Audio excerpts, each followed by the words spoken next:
राजस्थान के एक गांव में राधिका नाम की एक बहुत ही सुंदर लड़की रहती थी। वह एक गरीब परिवार से थी। उसके पिताजी घर का खर्च पूरी तरह से नहीं उठा पाते थे, इसलिए राधिका जंगल से लकड़ियां काटकर उन लकड़ियों को बाजार में बेचती थी। इस तरह से उनका घर का खर्चा चलता था।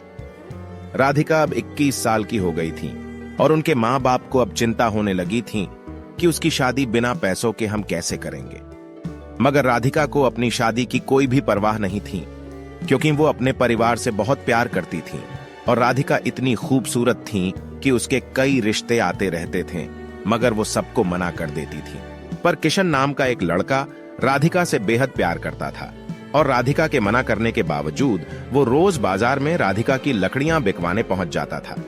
राधिका किशन से प्यार नहीं करती थी, क्योंकि शायद राधिका को किशन के प्यार पर भरोसा नहीं था। किशन भी एक गरीब परिवार का ही लड़का था। उसके पिताजी बाजार में सब्जी की रेडी लगाते थे, लेकिन शायद किशन के पिताजी को मालूम था कि वो राधिका से बेहद प्यार करता है, क्योंकि उनका लड़का किशन अपने पिताजी को ये कहकर राधिका की लकड़ियां बिकवाने चला जाता था कि पिताजी, राधिका का परिवार हमसे भी ज्यादा गरीब है, इसलिए मैं उसकी लकड़ियां बिकवाने जाता हूं। लेकिन किशन के पिताजी को उसकी ये बात अच्छी लगती थी कि वो एक गरीब लड़की की सहायता करता है, लेकिन राधिका को किशन के साथ लकड़ियां बिकवाना बिल्कुल अच्छा नहीं लगता था। और एक दिन राधिका ने किशन के पिताजी से उसकी शिकायत ही कर दी और उसके पिताजी से ये कहा कि किशन उसके जबरदस्ती चेप होता है और इसे ये कह दीजिए कि आज के बाद मेरी लकड़ियां बिकवाने मेरे साथ ना आए और मुझे इसकी सहायता की बिल्कुल भी जरूरत नहीं है। ये कहकर राधिका वहां से चली जाती है। राधिका की यह बात सुनकर किशन बहुत उदास हो जाता है और वह अपने कमरे में चला जाता है। अगले दिन जब राधिका बाजार में लकड़ियां बेचने गई तो किशन उसके पास लकड़ियां बिकवाने नहीं गया और उस दिन राधिका की लकड़ियां बहुत कम बिकी थीं और बहुत सारी लकड़ियां बच गई थीं। अब राधिका को बहुत देर हो गई थी, मगर उसकी लकड़ियां नहीं बिक रही थीं। तब उसने सोचा कि आज तो बहुत कम लकड़ियां बिकी हैं और घर का खर्च कैसे चलेगा।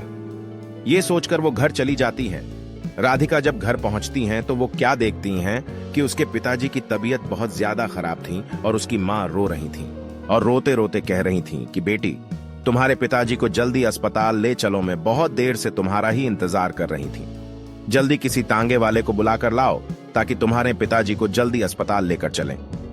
लेकिन अब बहुत रात हो गई थी और रात में एक भी तांगे वाला नहीं खड़ा था। राधिका अब बहुत परेशान हो गई, मगर उसे कोई भी रास्ता नहीं दिख रहा था।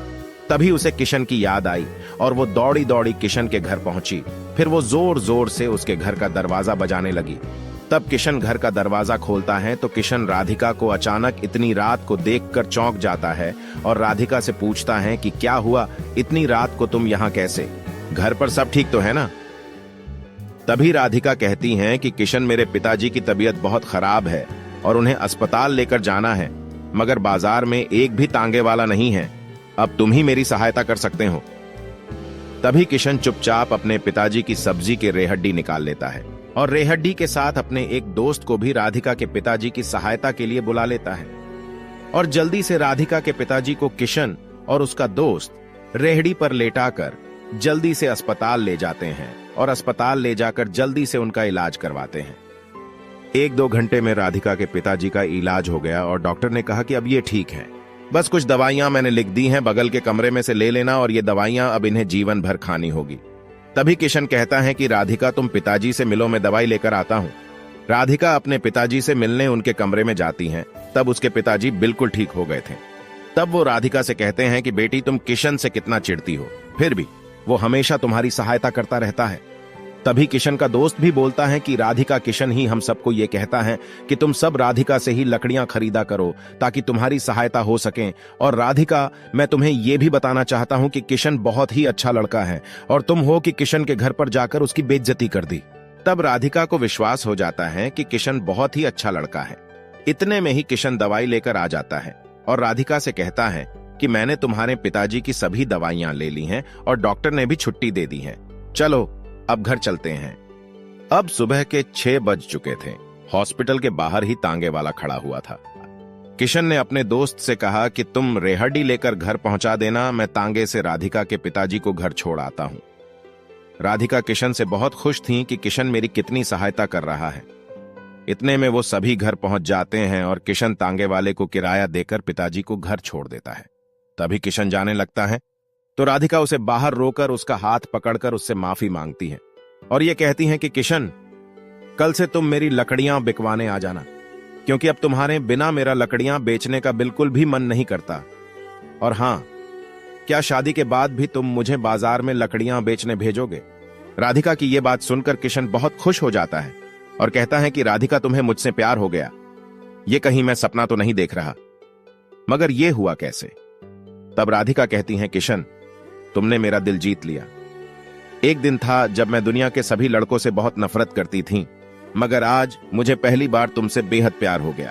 तब किशन कहता है, राधिका, आज मैं भी बहुत खुश हूं कि आज मुझे मेरा प्यार मिल गया, और मैं तुमसे वादा करता हूं कि मैं तुम्हारे साथ साथ तुम्हारे परिवार का भी ख्याल रखूंगा।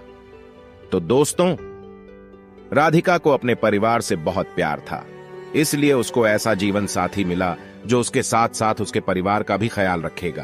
तो ये थी राधिका और किशन की कहानी। आपको यह कहानी कैसी लगी नीचे कमेंट करके हमें जरूर बताइएगा।